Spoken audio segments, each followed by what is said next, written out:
pose et effectue les opérations. Alors, il y a deux choses à faire. D'abord, il faut poser. Ok? Donc, ça veut dire que ici, les nombres sont écrits en ligne. Eh bien, poser, ça veut dire que vous allez les faire passer du plan horizontal, donc en ligne, à la colonne. Vous allez les écrire comme ça, en descendant, verticalement. Donc 13, il faut d'abord placer 13.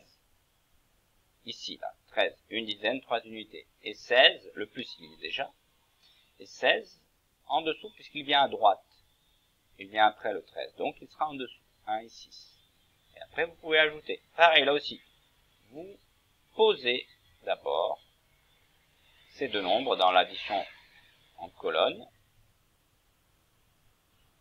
Et après, vous écrivez le résultat. Pareil pour ces deux nouvelles additions que vous avez d'abord en ligne. Eh bien, vous devez les poser verticalement, c'est-à-dire en colonne. Il descend. 36,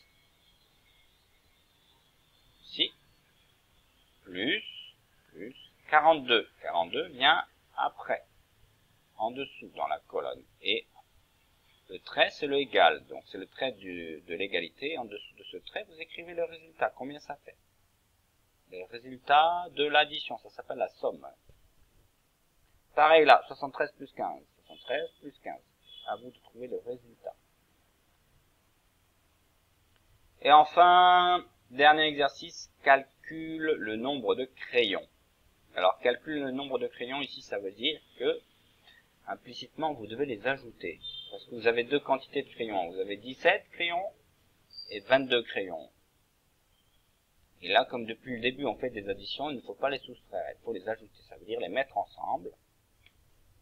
Et trouver combien ça fait en tout.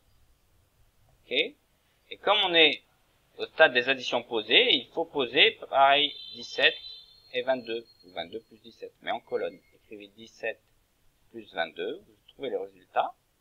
Une fois que vous avez trouvé le résultat, écrivez une phrase qui décrit le nombre de crayons en tout. Donc, il y a, vous pouvez écrire, il y a crayons. Une fois que vous aurez trouvé combien ça fait en tout ça, 17